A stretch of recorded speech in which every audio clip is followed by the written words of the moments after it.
to today's video. In today's video, we are going to see the insertion in a singly linked list. अब जो insertion है ये तीन तरीकों से हो सकती है. इंसर्शन एट बिगिनिंग, अगर कोई नोड आप बिगिनिंग में ऐड करना चाहते हो. इंसर्शन एट एंड, मतलब कोई नोड लास्ट में ऐड करना चाहते हो. And insertion at a specific position, मतलब आप यूजर से एक पोजीशन एंटर करवाओगे और उस पोजीशन के ऊपर आपकी जो नोड है वो एंटर हो जाएगी. ठीक है, तो ये तीन केसेस हैं इंसर्शन के. और ये तीनों इंटरव्यूज में भी पूछे जाते हैं और हैकर रैंक पे इनके डायरेक्ट क्वेश्चंस अवेलेबल हैं, तो आप वहाँ पे प्रैक्टिस भी कर सकते हो. So today we are going to discuss in this video कि इंसर्शन एट बिगिनिंग होता कैसे है. So I will try to explain these things diagrammatically, और मैं कोशिश करूंगी कि मैं आपको इजी वे में इसको हिंदी में समझा पाऊँ. और अगर आपको अभी भी कोई डाउट लगे या फिर आपको लगे कि बहुत मुश्किल लग रहा है, तो स्टार्टिंग में ट्रस्ट मी थोड़ा सा आपको थोड़ा सा डिफिकल्ट लग सकता है, लेकिन आप 2-3 बार प्रैक्टिस करोगे तो ये चीजें आपको बहुत आसान लगने लग जाएंगी. So without wasting time I will continue with the video now. So सबसे पहले हम जानेंगे कोड इंसर्शन एट बिगिनिंग का. तो लास्ट वीडियो में मैंने बेसिक आर्किटेक्चर डिस्कस किया था सिंगली लिंक लिस्ट का. सिंगली लिंक लिस्ट होता क्या है, हेड पॉइंटर क्या होता है, ये सब मैंने लास्ट वीडियो में डिस्कस किया है. तो आप प्लीज पहले वो वीडियो देख लो ताकि आपको एक बेसिक आइडिया मिल जाए कि लिंक लिस्ट होता क्या है. ठीक है, तो इसमें हम डिस्कस करेंगे कोड के बारे में कि इंसर्शन एट बिगिनिंग हम कैसे करते हैं. तो हमारे पास इसका एल्गोरिदम है. ठीक है, तो आप एल्गोरिदम देख लो पहले. ठीक है, सो सबसे पहले मैं आपको एक प्राइमरी कंडीशन बता देती हूँ कि अगर हेड की वैल्यू नल है. ठीक है, मान लेते हैं हेड क्या होता है, हमारा पॉइंटर जिसमें हम फर्स्ट नोड का एड्रेस स्टोर करते हैं. लेकिन मान लेते हैं कि हमारा हेड ही स्टार्टिंग में कितना है, नल. इसका मतलब क्या होता है कि आपकी लिंक लिस्ट क्या है, एम्प्टी. ठीक है, तो अगर आपको कंडीशन भी पूछ लेते हैं कई बार इंटरव्यूज में कि अगर लिंक लिस्ट एम्प्टी है तो उसकी कंडीशन क्या होती है. तो अगर हेड की वैल्यू नल है, इसका मतलब हेड किसी को पॉइंट ही नहीं कर रहा. ठीक है, और हेड हमेशा वैसे पॉइंट किसको करता है, फर्स्ट नोड को पॉइंट करता है. इसका मतलब क्या होगा कि अगर हेड ही नल है, इसका मतलब आपके पास कोई भी नोड ही नहीं है लिंक लिस्ट में. इसका मतलब लिंक लिस्ट क्या है, एम्प्टी. ठीक है, तो अब हम देखते हैं कि इंसर्शन एट बिगिनिंग कैसे होता है. ठीक है, so first of all we are having the logic that is we have to create a new node. ठीक है, तो सबसे पहले हम क्या करेंगे, एक न्यू नोड बनाएंगे. ठीक है, अब देखो जब भी हमें नोड बनानी होती है, एक चीज मैं आपको बताती हूँ. एरे के अंदर हमारे पास इंडेक्स अवेलेबल होते हैं. ठीक है, तो हम with the help of index we just directly insert a value. ठीक है, लेकिन हमें नोड का कोई नाम नहीं पता क्योंकि ये कोई वेरिएबल नहीं है. ठीक है, वेरिएबल क्या होती है, नेम्ड मेमोरी एलोकेशंस होती हैं जिसमें आप कोई भी नाम लिखोगे, जैसे इंट ए, और इंट ए के अंदर आप कोई भी वैल्यू स्टोर कर दोगे तो आपके कंपाइलर को समझ आ जाता है कि एक ए नाम का वेरिएबल है और इसके अंदर मुझे 5 इंसर्ट करना है. लेकिन आपके पास ये चीजें आसान क्यों हो रही हैं, क्योंकि आपके पास नाम है. ठीक है, वेरिएबल का एक नाम होता है. लेकिन यहाँ पर जो आप नोड बनाने वाले हो लिंक लिस्ट में, इसका कोई नाम ही नहीं है. ठीक है, इसीलिए जब हमारे पास नाम नहीं है तो हम एड्रेसेस के साथ डील करते हैं, इसीलिए हम पॉइंटर की मदद से नोड्स बनाएंगे. ठीक है, इसी तरीके से हम डिजाइन करते हैं कोड की. तो ये मैं बहुत बारीक वाली चीजें बता रही हूँ आपको, है ना, कि क्या चीज हम कैसे क्यों डिजाइन कर रहे हैं. ठीक है, मैं बहुत डिटेल में आपको ये चीज समझा रही हूँ ताकि आप, क्योंकि अगर आप पहली बार भी पढ़ रहे हो तो आपको ये चीजें क्लियर होनी चाहिए कि वेरिएबल्स हमारी नेम्ड मेमोरी एलोकेशंस हैं. तो इजीली हम डाटा इंसर्ट करवा सकते हैं, लेकिन जो हमारी नोड्स होती हैं, these are not named memory allocations. That's why we have to deal with the pointers to insert some value inside it. Okay, so now let's just quickly wait. Now सबसे पहले हम बनाएंगे क्रिएट अ न्यू नोड. तो आपका जो new node है ना, ये आप डायरेक्टली नहीं बना सकते. ऑफ कोर्स आपको एक पॉइंटर बनाना पड़ेगा सबसे पहले. ठीक है, तो पॉइंटर होगा, मान लेते हैं इस पॉइंटर का नाम है न्यू नोड. ठीक है, तो ये जो पॉइंटर है इसमें मान लेते हैं ये जो आप नोड बनाना चाहते हैं इसका एड्रेस है 1. ठीक है, तो ये जो पॉइंटर है इसकी मदद से आप एक लाइन लिखोगे जिसकी मदद से एक नोड क्रिएट होगा. वो मैं बताऊंगी आपको कोड में कि कैसे होगा. अभी आप बस ये समझ लो थोड़ा सा डायग्रामेटिकली कि हम करेंगे क्या. ठीक है, तो इस पॉइंटर का नाम होगा न्यू नोड. ठीक है, और इस न्यू नोड पॉइंटर की मदद से मैं एक नया नोड क्रिएट करूंगी. ठीक है, आई होप अब आपको थोड़ा सा समझने में प्रॉब्लम नहीं आएगी कि हम पॉइंटर क्यों यूज कर रहे हैं, क्योंकि इसका मेरे पास कोई नोड का नाम नहीं है. इसीलिए मैं एड्रेस की मदद से एक न्यू नोड पॉइंटर की मदद से मैं एक नया नोड क्रिएट करूंगी. ठीक है, उसके बाद हम क्या करेंगे, make new node arrow next is equals to head. ठीक है, तो ये जो न्यू नोड, अब न्यू नोड एरो नेक्स्ट का क्या मतलब है, ये आपका न्यू नोड पॉइंटर है. तो न्यू नोड पॉइंटर, ठीक है, एरो, एरो ये रहा, नेक्स्ट. अब ये है हमारा डाटा पार्ट. ठीक है, और ये है हमारा नेक्स्ट पार्ट. तो मैं नेक्स्ट की बात कर रही हूँ. इस नेक्स्ट पार्ट में मैं क्या वैल्यू असाइन करूंगी, जो भी वैल्यू आपके हेड में पड़ी है. ठीक है, वो हम इधर असाइन कर देंगे. जो भी हेड में वैल्यू पड़ी होगी आपके पास स्टार्टिंग में, वो आप इस नेक्स्ट में असाइन करवा देंगे. उसके बाद हम क्या करेंगे, हेड को न्यू नोड की तरफ मूव करवा देंगे. तो जब हम ये हेड की वैल्यू इसके अंदर साइन करवा देंगे, तब हम इस हेड को स्विच करवाएंगे, यानी कि मूव करवा देंगे न्यू नोड की तरफ। ठीक है, तो अभी आपको थोड़ा सा मैंने आइडिया दिया जस्ट। अब हम कोड देखते हैं पहले इसका कि होगा क्या, और कोड में मैं लाइन बाय लाइन आपको डायग्राम की मदद से समझाऊंगी कि हो क्या रहा है इसमें। ठीक है, तो ये सिर्फ एक एल्गोरिदम की रिप्रेजेंटेशन है कि इस तरीके से मेरा एल्गोरिदम काम करेगा। आप कोड देखेंगे तो आपको चीजें और भी क्लियर हो जाएंगी, सो डोंट पैनिक। तो ये है हमारा कोड। तो आप कोड की तरफ देखिए, सबसे पहले हम लिखेंगे हैश इंक्लूड आईओ स्ट्रीम। उसके बाद हमने लिखा है यूजिंग नेम स्पेस एसटीडी। उसके बाद हमने, जैसे मैंने आपको पहले बताया था, कि हम सबसे पहले बनाएंगे एक स्ट्रक्ट नोड। हम एक नोड नाम का स्ट्रक्चर बनाएंगे जिसकी मदद से मेरे कंपाइलर को समझ आएगा कि मेरे नोड के, एक नोड है उसको हमने ट्रीट किस तरीके से करना है। यानी कि जब भी मैं अपने कोड के अंदर ये नोड लिखूंगी, तो इसका मतलब क्या होगा कि इसका एक डाटा पार्ट है और इसका एक पॉइंटर पार्ट है जो स्टोर कर रहा है एड्रेस ऑफ नेक्स्ट नोड। ठीक है, तो ये हमारा पॉइंटर पार्ट होगा और ये मेरा डाटा पार्ट होगा। अब जब भी मैं ये नोड लिखूंगी तो कंपाइलर इसको इस तरीके से समझेगा। ठीक है, उसके बाद मैंने क्या किया, मेरे हेड पॉइंटर को मैंने इनिशियलाइज किया विद नल। ठीक है, तो स्टार्टिंग में क्या होगा कि जो मेरा हेड पॉइंटर होगा उसमें वैल्यू कितनी पड़ी है, नल पड़ी है। जिसका मतलब क्या हुआ है कि मेरी जो लिस्ट है स्टार्टिंग में कितनी है, एम्प्टी पड़ी है, मतलब कोई भी नोड नहीं है अभी मेरी लिस्ट के अंदर। ठीक है, तो अब हम फंक्शन देखते हैं। अब हम फंक्शन बनाएंगे void insert at beginning, और यूजर क्या करेगा, इस फंक्शन में एक वैल्यू पास करेगा। ठीक है, मान लीजिए कि यूजर पास कर रहा है 10। ठीक है, तो 10 वैल्यू इंसर्ट करना चाहता है यूजर। ठीक है, तो हम मान के चलते हैं कि जो वैल्यू यूजर ने पास करी है स्टार्टिंग में, दैट इज 10। अब वो बोल रहे हैं कि 10 को लिंक लिस्ट में ऐड कर दो। ठीक है, अब इंसर्शन एट बिगिनिंग वर्क कैसे करेगा, लेट्स सी द कोड। सो अब हो क्या रहा है कि हमारे पास, मान लेते हैं कि यूजर ने वैल्यू क्या पास करी है, 10 पास की है। ठीक है, अब मैं यहाँ पे आपको ड्रॉ करके बताती हूँ कि हर एक लाइन का मतलब क्या है, और हम एक एक लाइन को बहुत इजीली समझेंगे। ठीक है, तो सबसे पहले मैं आपके पास प्राइमरी कंडीशन लिख देती हूँ कि प्राइमरी कंडीशन क्या थी, कि हमारे पास जो हेड है दैट इज नल। ठीक है, तो हमारे पास हेड पॉइंटर होगा, उसकी वैल्यू कितनी होगी स्टार्टिंग में, नल। ठीक है, अब मान लेते हैं हमारे पास यूजर जो है वो वैल्यू पास कर रहा है 10, and he wants the value 10 to be inserted inside the link list. तो हमारी फर्स्ट लाइन को अब आप रीड करो, that is node star new node equal to new node function.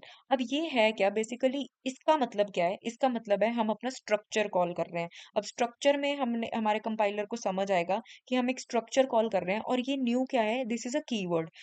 अब ये कीवर्ड क्या करता है, इसको हम बोलते हैं डायनेमिक मेमोरी एलोकेशन।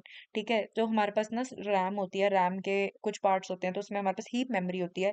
तो हीप मेमोरी में एक स्ट्रक्चर क्रिएट होगा, नोड नाम का स्ट्रक्चर एक क्रिएट हो जाएगा। ठीक है, अब ये रहा आपका नोड नाम का स्ट्रक्चर। ऑफ कोर्स ये किसी ना किसी एड्रेस पे क्रिएट हुआ होगा।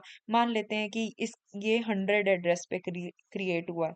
ठीक है, तो ये एक स्ट्रक्चर क्रिएट होगा नोड टाइप का। अब नोड टाइप का स्ट्रक्चर मैंने ऐसा क्यों डिजाइन किया है, क्योंकि ये चीज आपने बिल्कुल बिगिनिंग में ही लिख दी है कि एक नोड को मुझे ट्रीट किस तरीके से करना है। ठीक है, वो स्ट्रक्ट नोड हम कॉल कर रहे हैं बेसिकली। ठीक है, अब इसके बाद हमने क्या लिखा है, नोड स्टार न्यू नोड। अब इसका मतलब क्या है जी, नोड स्टार न्यू नोड मतलब एक पॉइंटर बन रहा है, और इस पॉइंटर का नाम क्या है, न्यू नोड पॉइंटर।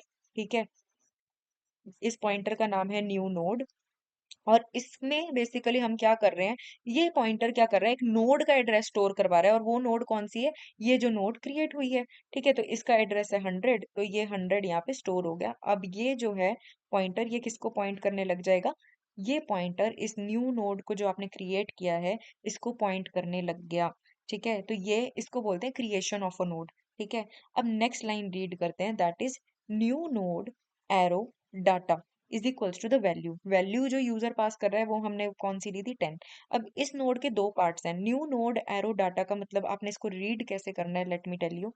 सो अब मैं इसको आपको डिफरेंट कलर से बताती हूँ ताकि आपको इजीली समझ आए। न्यू नोड, ये रहा आपका न्यू नोड। ठीक है, एरो, ठीक है, ये रहा आपका एरो। अब डाटा, डाटा पार्ट कौन सा है, ये वाला पार्ट। ठीक है, this is the data part. तो यहाँ पर हमारी वैल्यू इंसर्ट होगी। ठीक है, so new node arrow data में हमारी जो वैल्यू है, जो हम इंसर्ट करवाना चाहते हैं, दैट इज, मान लेते हैं हमने जो वैल्यू हमने यूजर से कितनी ली थी, 10, तो ये 10 यहाँ पर इंसर्ट हो जाएगा। ठीक है, ये आई होप आपको क्लियर हुआ होगा।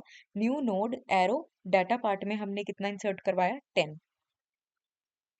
उसके बाद क्या होगा, read the next line, new node arrow next is equals to head.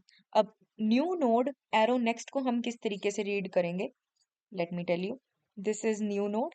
ठीक है, न्यू नोड ये रहा आपका, arrow, and then next part, next part है ये वाला डब्बा। ठीक है जी। ये इसमें हमारा क्या हो स्टोर करवा रहे हैं हम, आप चेक कर सकते हैं कोड में, दैट इज हेड। अब हेड में वैल्यू कितनी पड़ी है, दैट इज योर नल। तो यहाँ पर कितनी वैल्यू लिखी आ जाएगी, नल। ठीक है। नेक्स्ट लाइन क्या है, head is equals to new node. अब हेड में हम लास्ट में क्या, अब ऑफ कोर्स इस डायग्राम से अभी भी हमारा जो हेड है वो न्यू नोड के साथ हम लिंक भी तो करेंगे ना। तो इसकी नेक्स्ट लाइन में हमने क्या लिखा है, head is equals to new node. अब न्यू नोड में वैल्यू कितनी पड़ी है, 100। तो ये जो है ये नल से हट जाएगा और यहाँ पर वैल्यू कितनी इंसर्ट हो जाएगी हेड में, that will B 100। So after inserting 100 inside head, this head will start pointing to this node। क्योंकि अगर मैं हेड में 100 पास करूंगी तो हेड में 100 वैल्यू स्टोर होगी, तो ये 100 नोड को पॉइंट करने लग जाएगा। इसी तरीके से हमारे पॉइंटर्स भी वर्क करते हैं। अब हम मान लेते हैं कि अब यूजर जो है दोबारा से इसी फंक्शन को कॉल कर रहा है और सेकेंड टाइम पे वो वैल्यू पास कर रहा है 20। So let's again repeat the code. तो अब हम इस कोड को दोबारा चलाते हैं।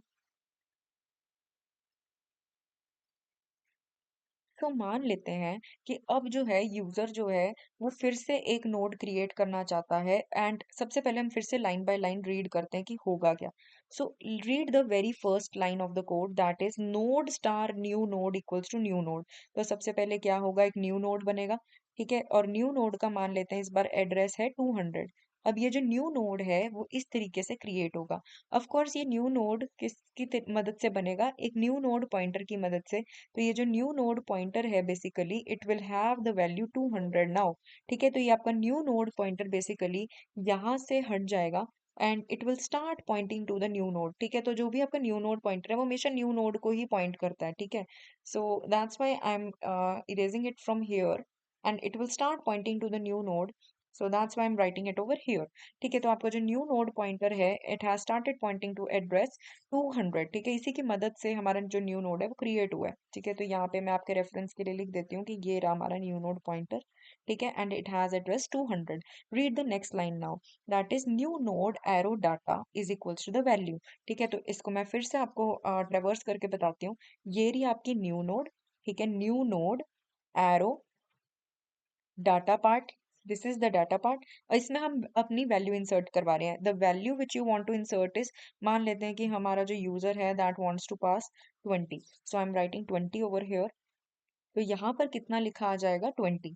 Read the next line now, new node arrow next is equals to the head. अब न्यू नोड एरो नेक्स्ट, अब न्यू नोड एरो नेक्स्ट मतलब कि ये रहा आपका न्यू नोड एरो। ठीक है, एंड नेक्स्ट पार्ट कौन सा है, this part is called the next part. ठीक है, so new node arrow next में हम कितनी वैल्यू इंसर्ट करा रहे हैं, दैट इज हेड। और हेड में आप देख सकते हैं कि हमारे पास जो वैल्यू है दैट इज 100। ठीक है, अगर मैं यहाँ पर 100 वैल्यू स्टोर करवाऊंगी यानी कि इस नोड को कहीं ना कहीं इससे पहले आना चाहिए। ठीक है, तो हम डायग्राम को भी उतने क्लियरली बना सकते हैं क्योंकि ये नोड इससे पहले आनी चाहिए। ठीक है, because we are doing insertion at beginning. So now how it will be represented, let me tell you. जैसे ही इस नोड के एड्रेस पार्ट में 100 वैल्यू आई, तो ये जो नोड है ये किसके साथ लिंक हो जाएगी, इसके साथ। यानी कि ये जो आपकी नोड है जो हमने अभी क्रिएट करी, this node, this has come in the beginning now, that's what we want. लेकिन एक चीज अभी भी रह गई, हमारी जो बिगिनिंग नोड होती है हेड हमेशा उसी नोड को पॉइंट करता है, the node which is at present at the beginning, मतलब हमारी फर्स्ट नोड को। यानी कि अब मुझे हेड को मूव करवाना पड़ेगा। अगर मुझे हेड को, मैं हेड को चाहती हूँ कि वो न्यू नोड को पॉइंट करे, तो मुझे क्या करना पड़ेगा, हेड को 100 से किस में चेंज करना पड़ेगा, 200 में। ठीक है, सो और ये 200 मुझे कहाँ से मिलेगा, this 200 has been stored at over here. तो ये न्यू नोड पॉइंटर से मैं इस 200 को एक्सेस कर सकती हूँ। ठीक है, तो head will be equal to, आप नेक्स्ट लाइन आप रीड कर लो, which is the last line of the code, that is head equals to new node. तो जैसे ही ये लाइन चलेगी तो ये 100 किस में चेंज हो जाएगा, that is your 200। And afterwards what will happen, ये जो लिंक है ये यहाँ से इरेज हो जाएगा and this will point to this particular node and that's what we want. तो हमारा फाइनल डायग्राम किस तरीके से दिखेगा, let me tell you. So now head में जो वैल्यू है दैट इज 200, ये लिंक यहाँ से हट जाएगा। ठीक है, so this will be no more here and basically जो लिंक है आपका अब हेड का that will be over here. So this is your final diagram. तो आप अब देख सकते हो कि जो 200 एड्रेस वाली नोड है that is your first node and that's what we want in insertion at beginning. So that is all about the logic. In the next video, we are going to see insertion at end. So that's for all for this video. Thank you. I hope you like the video.